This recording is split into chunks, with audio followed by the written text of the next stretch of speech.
Welcome to the Faith Talks Wood podcast. I'm Will from Flatwood Acres. And I'm Tom from Mountain Valley Maker. And we're a podcast that talks about a little bit of everything. So, Tom, we were just talking about the weather. It's March 23rd, 2026, and it snowed all day here. And it was 70 degrees out on Saturday. To say my sinuses and my allergies are in haywire is an understatement. It just seems like it gets hot and it gets cold and it gets hot and it gets cold. I think this is the last hurrah. I think from here on out, if I look at the radar, it's going to be in the 40s and looking pretty good here in the next week or so. So today it's going to be a high 20 tonight, and then high of 43 tomorrow, high of 54 on Wednesday, high of 65 on Thursday. Yeah. And then from then on out, we're going to be in the 40s and 50s and up into the 60s. So finally starting to turn, but it's just been a up and down around here. But I know you were saying that I don't think people realize the impact of not having snow in the mountains has. Oh, dude. So I'm in shorts and t-shirt. It's almost 80 degrees here today. It was like in the high 70s, and supposed That's to be wild. Yeah, it's crazy. And but get down in the 50s at night, so which I love that part. To me, a perfect day is 50 at night, 75 during the day. Never get hot, never get cold, never run air conditioning, never run your heat. It's perfect weather. But typically we're here at March 23rd. Normally, we can look up at the Grand Mesa and just see it covered in snow. The Grand Mesa is the mountain range right behind my house, and the largest flat top mountain in the world. It's crazy, like 300 lakes up there on top, and the snow melt is what feeds the Colorado River. And like I've gone up to Aspen a few times this winter, and it just looked like a dusting on the mountains going up. Like it's crazy, man. And so the snow melt affects the level of the river, which affects our irrigation water, affects our drinking water, everything down here. So yeah, it is insane how low the snowpack is. It's like this lowest snowpack in there's something on the news, and like 40, 50 years. Really a long time. Yeah, a couple years ago, we had just this insane snowpack.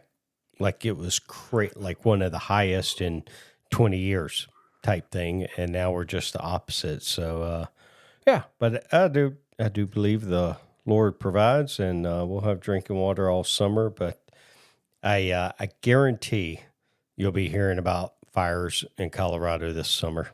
It's that dry. Yeah. It's, I hope not, but I'm hoping somehow there's some late winter snowstorm that comes through and some spring showers. But as of right now, it is warm and dry here. So, Yeah, it's interesting. I think you gave it all to us. So this year, I think we're up over 100 inches of snow or something stupid. It's been wild. So the snow you didn't get, you passed on over here to the East Coast, and we got it all. And I'm ready for it to be done. We're down, and so we have a 500-gallon propane tank that heats our house. Our furnace runs off of propane. Propane's not cheap, especially with the rise in fuel costs. I won't even get into that. But we're down to 25%. And we've been keeping the heat at like 61, 62. And so we should be able to go the rest of the year without having to get it filled, or the rest of the season, if you will. That's the goal, because I don't want to spend another $600 to fill it up, to have it sit there all year. So, yeah, it's been good. But I've actually gotten some shop time, and it's been a long time. And it's not your normal shop time, though. Nothing is anymore for me. Um, I haven't even sent you a picture yet. I'm gonna send you a picture, Tom, and you can describe what you see in the picture to the people. All right, and it should be sent to you. Oh, that's the planter box. Nice job. That's one of two planter boxes. I built one. Kind of funny story. I'll have to post this on Instagram if I remember. But that planter box is big. It's 8 foot long by about 3 foot wide, and it's 26 inches high. And then it's got galvanized metal on the inside. Your Yeah. normal looks planter great. box. Now, I'm going to tell you what will impress me more than the quality of your work would be to see you carry that thing by yourself. Well, that's the thing. That's the thing. So here's what happened. Let me explain myself. I've had this. I started this like a week and a half ago. Started cutting all the lumber down, and then assembled the frames. And I didn't have the metal yet, and so Sunday, yeah, that was yesterday. Yeah, Sunday. After church, I went and got my hair cut. I've got professional photos for work, headshot for work. I had to get my hair done, did, and all that stuff. And I got home, and Then let me interrupt right quick. Do you know how funny it sounds to hear that you got your hair done did hair done did for professional photos? Yeah. I know you're jealous. You don't have any hair. I get it. But I never have a hair out of place. Right. So I get home, and I took Eli with me to get my haircut, and then we went to Home Depot to get the galvanized metal for the inside. And I get home, and Eli had a pretty long day at church and hanging out with me, and he just wanted to relax. His sister was taking a nap.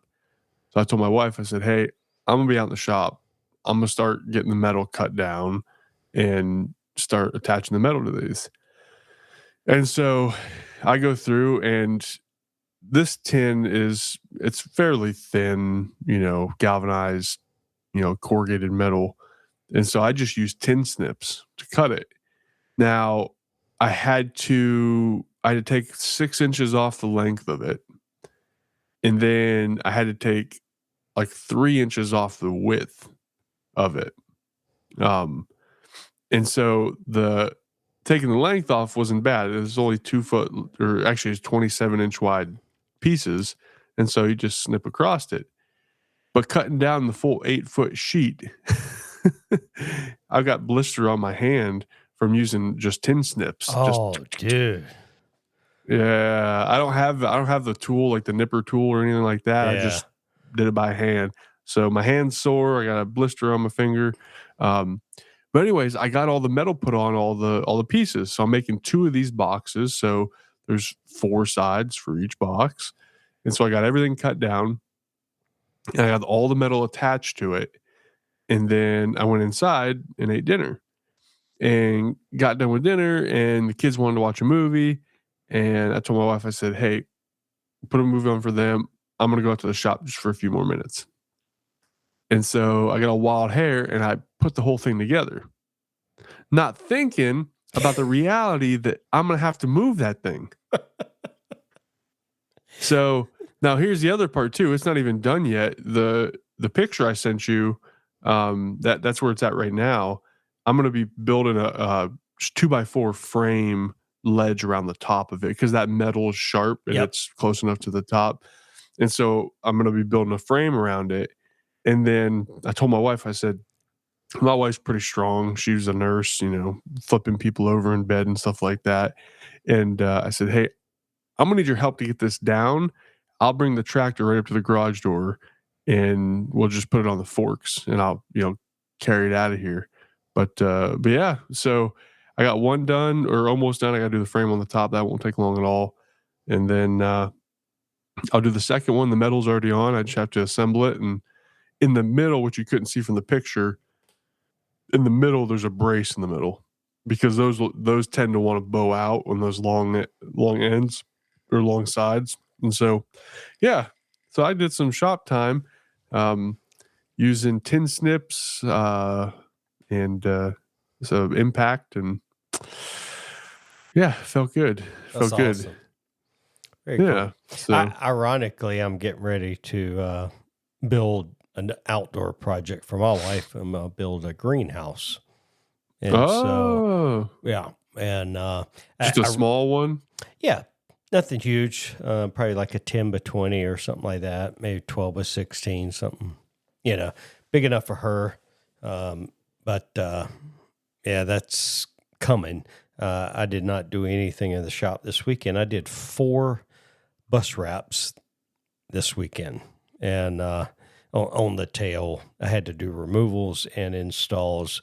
Did 2 on Saturday, and something I normally do not do, and I did 2 on Sunday because the client, I was out of town helping pack the house up and do all that stuff. And so the workload when I got back was just more than I could handle in the amount of time of the deadlines. And so I broke my rule of not working on Sunday, and I worked 12 hours Saturday and about 10 hours on Sunday. And I woke up this morning just exhausted. Like I could feel it in my butt and thighs from going up and down the ladder so much. But Oh yeah. but it's coming. Yeah. So another thing we did this weekend. So one of my favorite pastimes growing up, high school and college, I didn't drink. I don't drink. Don't go out and party. Didn't do any of that stuff. My buddies and I would go to movies. We would go whatever the Marvel movie or whatever the biggest movie out is. I've seen them all. That's what we would do. We'd go to the movies.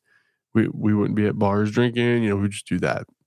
That's not being holier than thou. That's just what we did. That's just the life that we had. And so my favorite thing is going to the movies. And Eli is getting old enough now where him and I are going to movies and seeing movies every once in a while. But my wife comes to me, or she texted me, I was at work, and she said, "Hey, this Saturday, my mom offered to watch the kids. Do you want to go see a movie?" And my wife is not a movie person. And for her to say that, I'm like, there's an ulterior motive. Then the next text came and said, "A book I read just came out with a movie." And I said, there it is. I said, what's the movie? She said, it's called Project Hail Mary.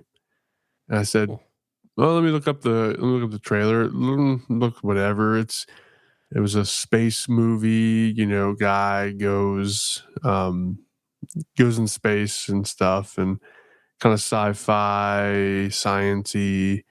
Not really my type of movie, but I'm not going to turn down a time to have some theater popcorn and time with my wife. And so I agreed, and so we dropped the kids off, and we went to the first showing at 10 a.m. Dropped the kids off my in-laws, and I went in. I had no desire to watch this movie.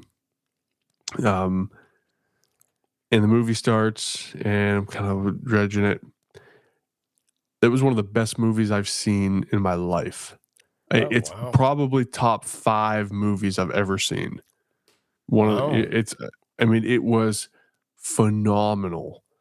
Great storyline, the actors, fantastic. It was funny. There was some humor in it. There was, it was really, really, really good. And my wife, who's critical about book movies, right? Because she reads the books.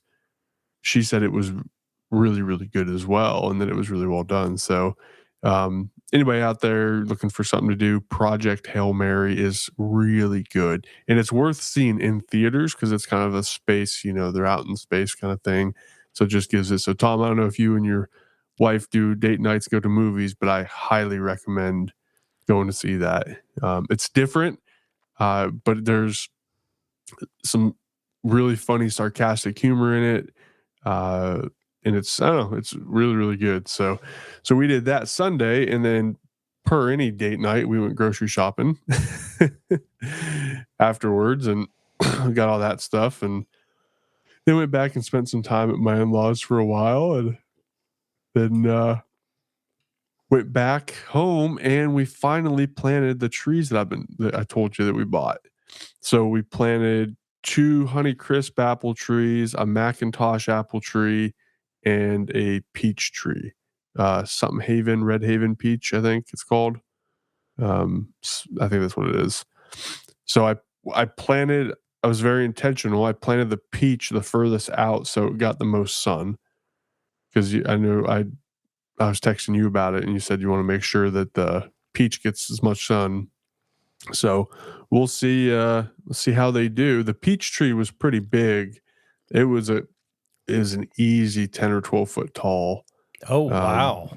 Yeah, yeah. That It's is a tall peach tree. yeah. At least that tall. I mean, I don't think I could reach the top of it. And it was in a pot. I mean, like a big pot. Yeah. And then the apple trees weren't but 4 or 5 foot tall. And so, yeah, we'll see. I don't know. I don't know if we'll get any peaches this year. No, you won't. Typically, so and obviously this depends on the age of the tree that you're planting. But if you're planting a young peach tree, typically the third year you'll get peaches. Sounds to me like your tree's a little more mature, so you might. Right. I doubt you get anything this year because it'll be concentrating on its own growth. You Right. might get some next year or the following year.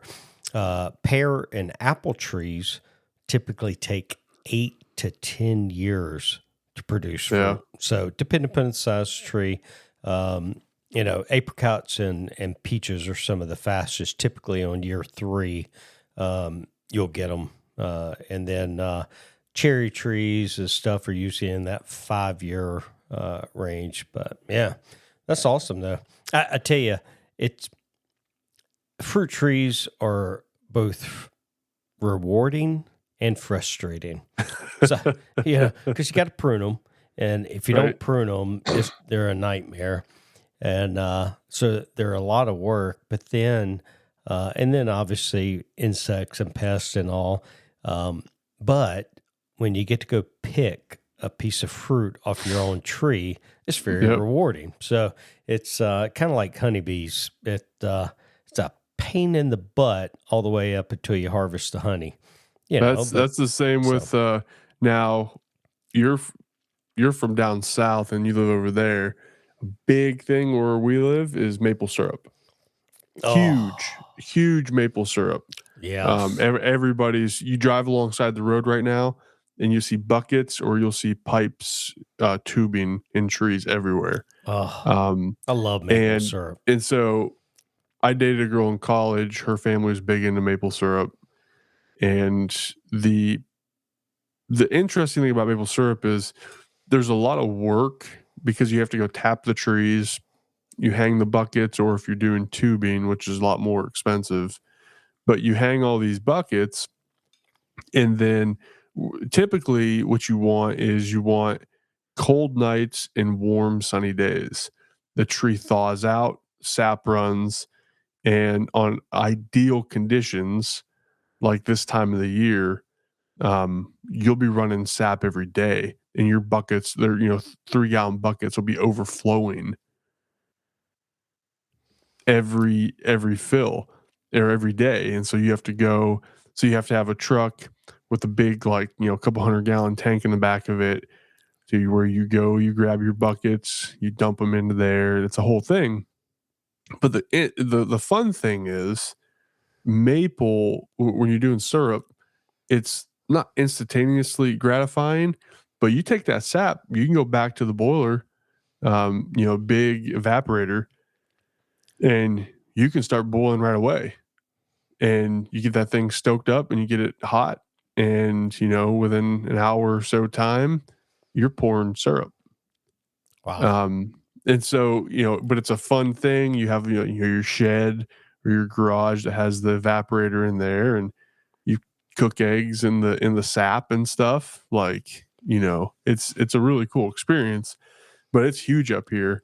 And I've thought about, we only have one on our 25 stinking acres, we only have one mature hard maple, sugar maple tree. Everything else is red maple, which you can tap, but it's not as good. Like, so the ratio is usually 40-1 to 50-1. So 50 gallons of sap to 1 gallon of syrup. Wow. Mm-hmm. Yeah. So 40-1 to 50-1, depending on your quality of your sap. And so you're going to take 50 gallons of sap and you're going to evaporate it down to 1 gallon of syrup. And so That's crazy. yeah, for us, we could probably get a gallon or two out of our one tree. We have a massive out front hard maple, sugar maple tree. I just don't have the time. And you can do it in like a turkey boiler if you want. All you do is you want to boil that sap that evaporates the water out and the sugar content stays. And so the higher ratio, the darker your syrup is. So, there's different colors, different gradings of amber that you go up to real dark, 60 to 70-1 ratio, or down to 30-40-1. You're getting lighter stuff that's not as, sugary. So, well, there's a whole thing behind it. That's Wow. that. So I'm curious. So when you boil that, and you said the 50-1, what happens to the other 49%? Is it just evaporating off? Yep. Yeah. So Wow. the evaporator, it's a big. It's hard to even explain if you haven't seen one.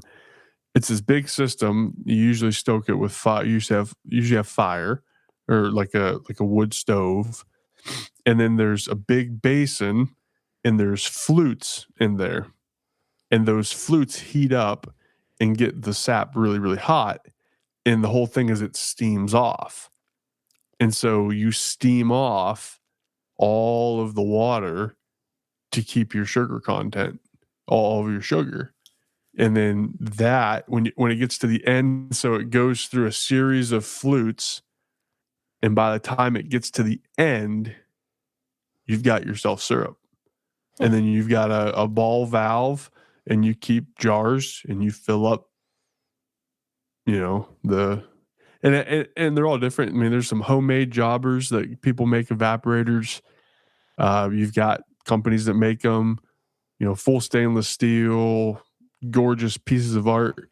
If you didn't know what you was looking at, you wouldn't know what you was looking at, but if you're from up here in the northeast, what a evaporator looks like. And so it's it's a whole cultural thing up here. And so I've got real maple syrup in my fridge right now.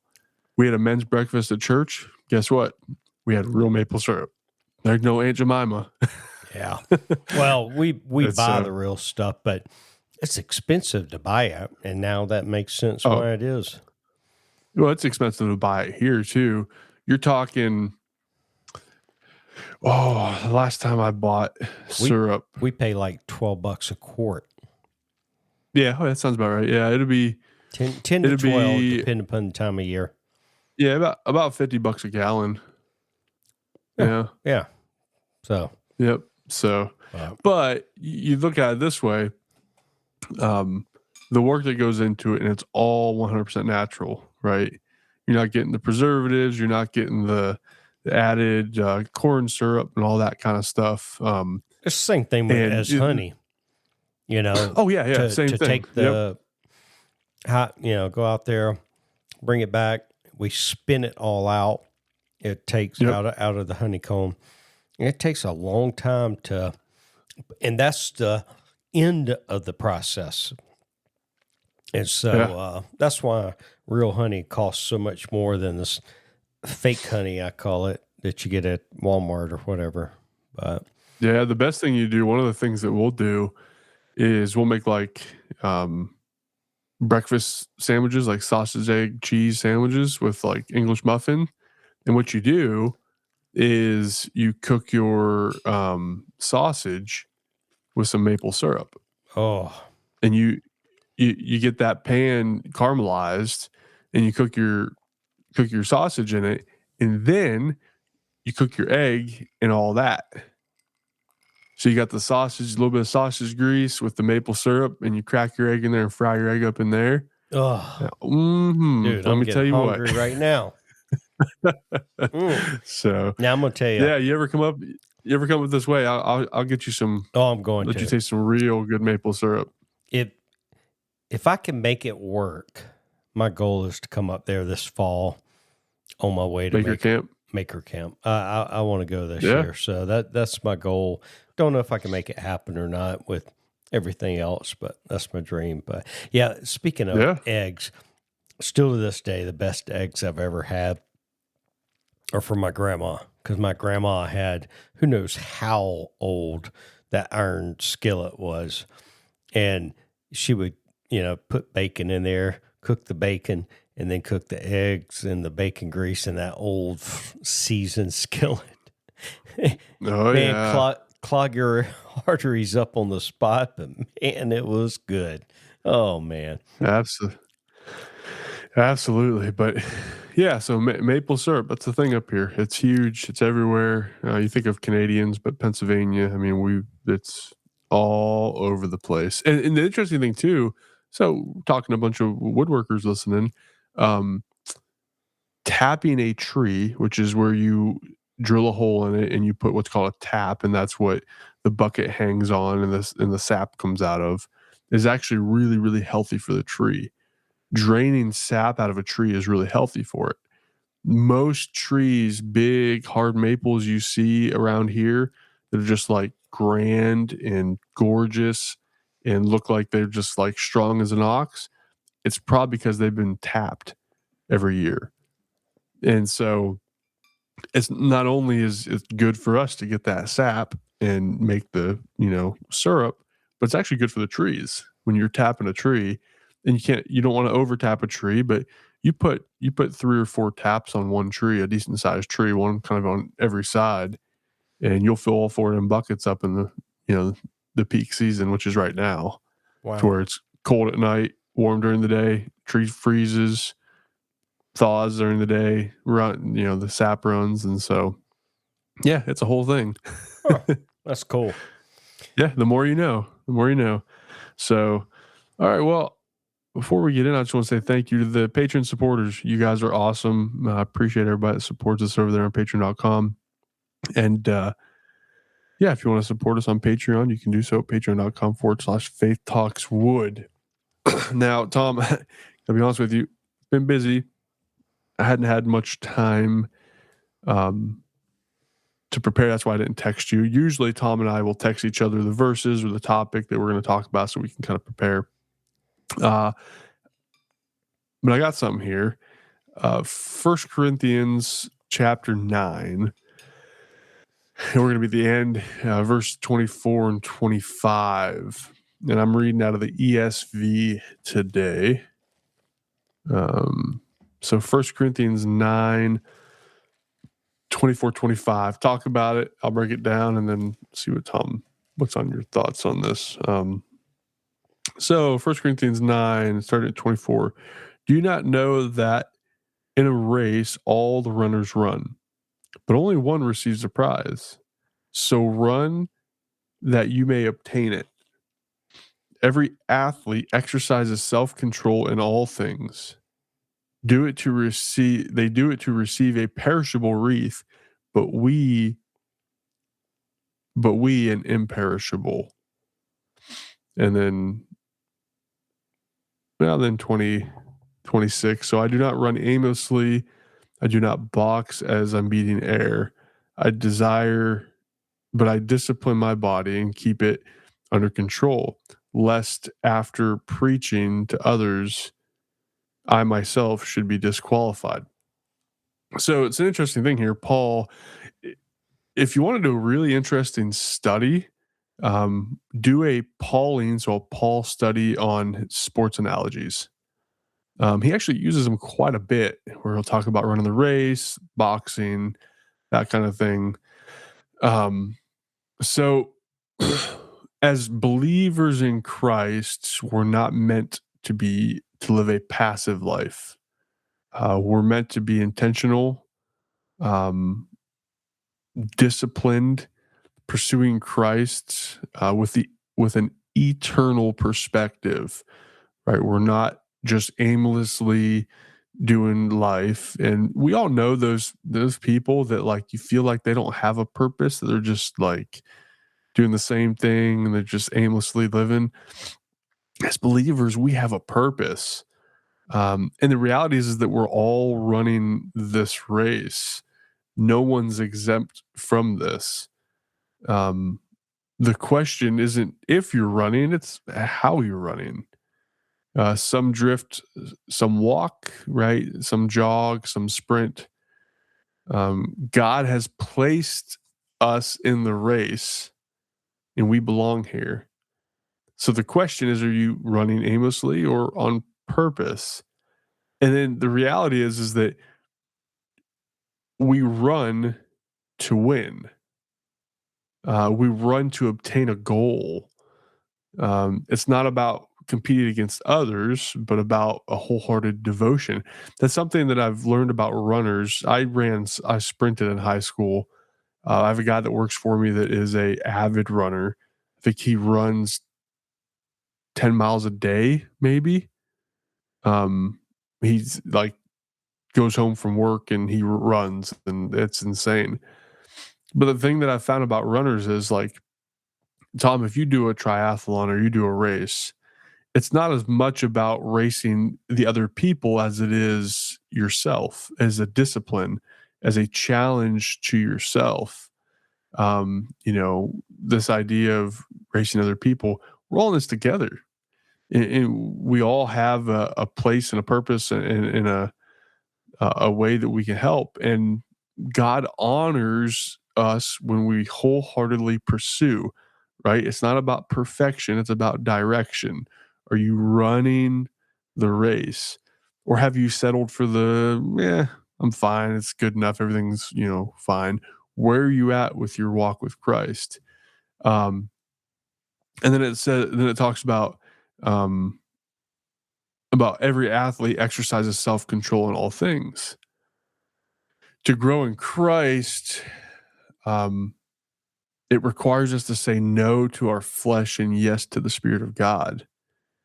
Hebrews 12:11 says, "For in the moment all discipline seems painful rather than pleasant, but later it yields the peaceful fruit of righteousness." But discipline produces real, lasting fruit. So the question is, what's currently hindering your spiritual growth, and what do you need to set aside? And then finally, there's an eternal reward here, right? Um, they do it to receive a perishable wreath. We do it because it's for imperishable. Uh, Everything we chase in this world fades. The writer of Solomon in Ecclesiastes says it's all in the wind, right? It's all meaningless.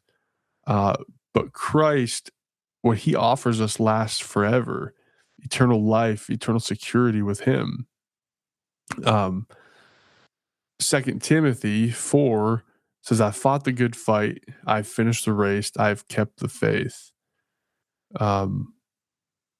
When you labor in your faith and you labor in Christ, it's never in vain, it's never wasted. Um, so are we living these temporary, want the thing life, or are we living for Christ? So we have to run with purpose, we have to train with discipline, and we have to fix our eyes on the reality of eternity, of what God is calling us to do. Hebrews 12:1, "Let us run with endurance the race that is set before us, looking to Jesus." Um, for whether we want to admit it or not, there's a spiritual warfare. There are principalities and things against us, and there's a race that we're running. And we need to finish that race. We need to be diligent. We need to hold fast to the biblical truth and not waver from it. And I love what Paul says here at the end. So I do not run aimlessly. I do not box as one beating the air, but I discipline my body and keep it under control, lest after preaching to others, I've I myself should be disqualified. Um, there's something to be said about having self-control and making sure that we're not disqualifying ourselves from what God has in store for us. So, what are your thoughts on that? Man, so two of those passages you mentioned are some of my favorites. So before I tackle the passage in 1 Corinthians 9, I want to hop back over to what you mentioned in Hebrews 12. So, therefore, since we are surrounded by so great a cloud of witnesses, let us also lay aside every weight and sin which clings so closely, and let us run with endurance the race set before us. And I think that is honestly the key to the passage over in Corinthians. So, if all you guys listening came out here to Palisade, Colorado, and we all went and ran the Palisade Peachy 5K that happens at our Peach Festival, every one of us would be entered into the same exact race. We would be running the same exact course, and there would only be one winner. But the reality is, I know for a fact we have listeners in Washington State, in Oregon, in Colorado, Pennsylvania, Ohio, North Carolina, and so on, and multiple other countries. We are not all in the same race, but we are all in a race that is set before us. And as it talks out there about run the race that is set before you. I am not a pastor of a church. I am not Craig Groeschel of Life Church. I'm not Matt Chandler. Everybody has a different race. So Craig Groeschel and Matt Chandler, two of my favorite, Matt being my favorite, Craig my second favorite to listen to. They're both head pastors of what we would call mega churches. Yet they are in different races. They're not competing against one another. They have the same goal. That's to bring people to Christ, to grow the church. Each of us, how it talks about earlier in Corinthians, how we all have different gifts, and we're to use the gifts. If you have the gift of hospitality and your next door neighbor or friend has the gift of ministry, and another guy has the gift of tongues, and another guy has the gift of teaching. Those are the individual races that God has set before us. Each of us has a different task, a different goal that we're setting toward. And at the end, God's not going to say, Tom, Will brought more people to Christ preaching at the church he went to than you did in Colorado at the men's group that you went to. He's going to ask, did you do the thing that he asked you to do? And for each one of us, that's different. So it's a different race. And so, but we're to do that with endurance. And I love how the end of this passage there. So I do not run aimlessly. I do not box as one beating the air. So we do need to pray and ask God, what is this race that you want me to run? What is the goal that you have for me? And then do that with intention. And then it goes on to say, lest after preaching to others, I myself should be disqualified. Why would you be disqualified from a race you're running? Because the reality is none of us are perfect. We're going to mess up in the pursuit of that goal, but we still need to run it. We need to train for it. We need to focus on it. So whatever that is, for some of you, that's being a full-time woodworker. And that is your ministry, to go out and every day when you're installing cabinets or delivering a piece of furniture, all right, who did God put in front of you? For Will, his is every day when he shows up to work to be an IT director, to be the light in that bank. For me, when I'm out installing I was stalled 4 bus wraps this weekend in an environment of the most negative people you've ever seen in your life, to be a light in that place. So I think we have to remember we're not all searching after the same identical race or the same identical prize. We're after what God has set before us, to do it with endurance, do it with joy, and then at the end, kind of like it says, I have run the race, fought the fight, and I want to enter into heaven. And God said, you messed up a few times, but you kept on going. Good job, son. Come on in. I mean, Yeah. I'm not expecting him to say me that I'm perfect, other than the fact that, come on in, you have been washed by the blood of my son, and you are perfect in my eyes. Good job. It's good stuff. There's interesting. I noticed there's a note here in the ESV where it says, "But I discipline my body and keep it under control." The note here that says the Greek actually says, "I pummel my body and make it a slave." Think about that. I pummel my body and make it a slave, so that I don't disqualify myself after preaching. So, I mean, I can't even wrap my head around that. Well, I mean, it's kind of like saying one thing and doing another. Right. That I don't disqualify myself by saying one thing and then doing another thing.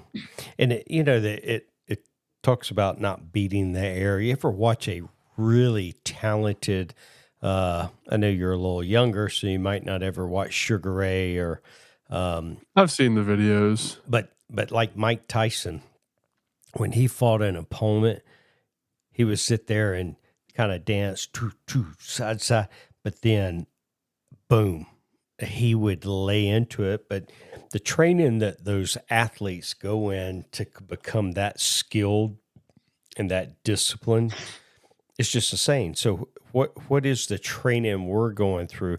Are you getting up every day, getting on your knees and building up calluses on your knees because you're praying so much? Are you getting in the word and reading and training your mind, so that you can then go into the arena and be victorious? Because if you don't do the training part, you don't get to win in the arena. If you never read your Bible and you never pray, you are not going into the world and bringing somebody to Jesus. Yeah, it's interesting. I was thinking about the training aspect the other day. So every Wednesday night is our worship practice for church, praise team practice. And usually after practice is done, myself and the guitarists will sit there and jam. And we'll just, I'll throw down a beat on the drums and they'll, guitar solo over it or something. And every once in a while, I'll get a little wild on the drums and do some stuff.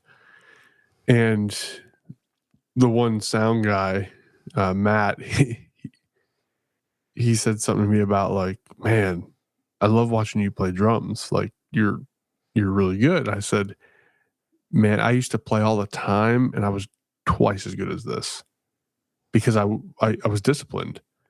It wasn't a day I didn't go by, I didn't play drums. In my, in the drum world called our chops. My chops aren't as good as they used to be. I can't hold down like I used to because I don't play. I play Wednesday nights and Sunday mornings. It's about it. But it's a good point. You talk about y'all having practice on Wednesday nights. What if y'all did not practice on Wednesday and everybody showed up and said, "Okay, we're gonna play worship now"? Yeah, well, we have practice Wednesday night and then Sunday morning before church. Right. So that's two practice practice. twice. But what if you didn't do any of that and you just showed up? All right, guys, these are the songs we're playing. It would not be as good. Our church service does the same thing. The priest team practices on Wednesday nights, and then we show up 2 hours before service and practice on Sunday mornings. Yep. And And that's what it takes to deliver. And that's a great example. God has laid on your heart, the guitarists, the singers, all the different people in the praise team, that they're to come and lead worship on Sunday. So they're putting in the training Wednesday night, Sunday morning, probably many of them additional times, practicing Right. at home or whatever, so that they can be their best to deliver the best worship experience they possibly can on Sunday morning. Right. You know, Yeah. The thing too, so our church, small country church, we find out what we're playing Wednesday night. There's no time to practice before then, and we all just kind of roll with it. Um, and then, we practice again Sunday morning and then, for church. But my church in Tennessee was a mega church, and I got the music a week before the first practice. Yep. And so if our practice was Thursdays. So if Thursday night was practice, the week before Thursday, I got all the music. And here's the kicker. Now, I can't read music. I've been playing music my whole life. I can't read music. But like the singers and stuff, you don't have music on stage. You have to memorize and you have to learn your parts. Our church here, there's music stands. Everybody's got the music, and a lot of people are sight reading and following the music. But at our old church, there was none of that. You disciplined yourself to learn the songs. I had to learn all four songs at our old church and know them by memory and know them, note for note, all the stuff. Now, the difference there is we had tracks in our ears. And so I had a metronome in my ears, and then I had a lady in my ears telling me verse 2. So I knew where I was going, which took a while to get used to, but then I relied on it too much. Meaning that I actually liked it because I could focus on worshiping and playing and not worry about where I'm at in the song. So I knew the lady in my head's going to tell me we're going into the bridge, we're going, back into the chorus, that kind of stuff. But yeah, I mean, preparing yourself. And what I would do is we get the songs Thursday. I would make a Spotify playlist of those songs, and that's all I would listen to for the next week. It's the only thing I would listen to. I would listen to no other music, and I'd listen to it in the car, listen to it at work. I'd listen to it at home. I'd play the songs at home, practice them. By the time Wednesday came or the next Thursday for practice, those songs were ingrained in me. Yeah. And then I did the same thing until Sunday.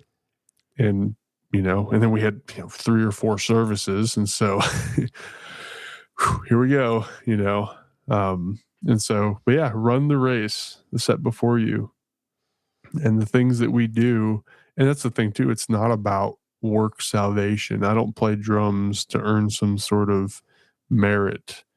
I do it out of an act of worship, an act of obedience. It's something that I really enjoy, something that is a way for me to give back. I'm worshiping up there just as much as the people down on stage, and so it's definitely it's a balance to not do the things, even like what you're doing with running camera or, lights or sound or, serving, if you're on the parking team, if you're on the greeting team, if you're on assimilations, if you're handing out coffee, whatever it is, you do it for the glory of God and do it for his purpose. And I would say our everyday jobs, Ecclesiastes 9:10 says, whatever your hand finds to do, do it with your might. And so you might not be in ministry and doing any of these things we've talked about, and your ministry is being a mechanic at the local auto dealership.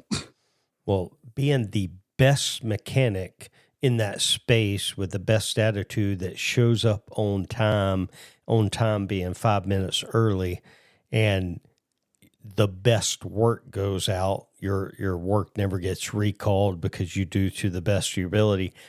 That is a ministry. And it brings light to that workplace. So whatever it is, all of our races is different. Some of them are in ministry. Yep. I'm not a pastor of a church, and what my pastor does on a weekly basis is totally different than what I do on a weekly basis. But at the end of the day, where did Jesus go? He went and sat with sinners. He went and broke bread with taxpayers. Marginalized. Went and sat down at the well with somebody who had been married 5 times and currently living with somebody who wasn't her husband, and and so on and so on. We see those. So wherever we're at, that's the race that God's put before us, and we're just there to do it to the best of our ability. Amen. Amen. So what's your week look like this week coming up? Playing catch up here at the farm. So I was so far behind on installs, I had to get caught up on that. And now, like I said, dude, I'm wearing shorts and t-shirt today. It was actually kind of warm. Wild. And so I've got to get a bunch of stuff done out on the farm. Our irrigation is getting turned on the 6th of April. So I've got to get things prepped and ready for that.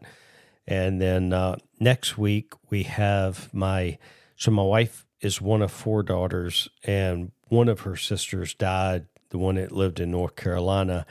Her daughter and her husband and children are coming out here into next week. Now that grandma's living here, they had already planned on coming this summer with the intentions of hanging out with us and going to Arches National Park. And then with everything happening with grandma and the cancer, they decided to move it up spring break. So it's kind of more of now we'd like to do something fun, but we're really coming to see grandma, And so, but Right. we'll be housing them here and entertaining them. And so I'm like, it's just been crazy. And I counted it up today. Out of the last 10 weeks, my wife has been gone 8 weeks. Some of that I was down there with her, but most of it was without. Well, with that process, when I start covering I'm going to call it her chores, there are a total chores here at the house, whether it be vacuuming the floors or mowing the lawn or washing clothes or washing vehicles. It doesn't matter, what it takes to run a family, we do as a team. Well, when half of the Right. team is gone, the other half attempts to do everything, and then also work, and then also take time away from doing all the chores, go down to Arizona. Then none of the team is here doing stuff, and everything's just behind. So now I'm playing catch up. Yeah. So yeah, Hey, that's I don't know about you, but I'm domestically challenged. So like I'm not. The kitchen is not my place. Oh, dude. So before I got married, I kept my kitchen spotless, just like we keep it. And I cooked for myself. I did everything, laundry. But it's all because when I was a kid, that was my chores at home. Like, Right. I literally, my mom taught me how to cook when I was young. And while she was at work at the bank, I would do the stuff ready. So it'd be ready to, like, say if it was a casserole, it'd go in the oven and be ready at dinner time. I washed clothes, vacuumed, dusted, all that stuff. My parents didn't let us sit around and play video games. And I mowed the lawn, weed eated, vacuumed the floors. It didn't matter. But it's Yeah. much easier when you have a husband and a wife to say, all right, honey, while you're vacuuming, I'm going to mow the grass.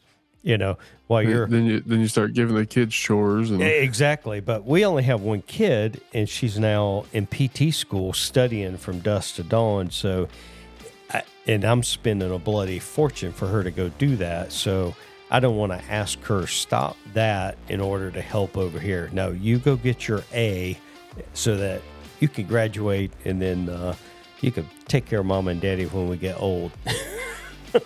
right. Good stuff, man. Well, it's getting late here. I got to be up for work tomorrow, and I still have to edit this podcast because we're now launching it basically the same week. So Yeah, as man. you're hearing this, if you're listening on Wednesday, which a lot of you guys do, It's Monday night, so just a couple days out. So, but man, it was good catching up. Until next week, I'm Will from Flatwood Acres. And I'm Tom from Mountain Valley Maker.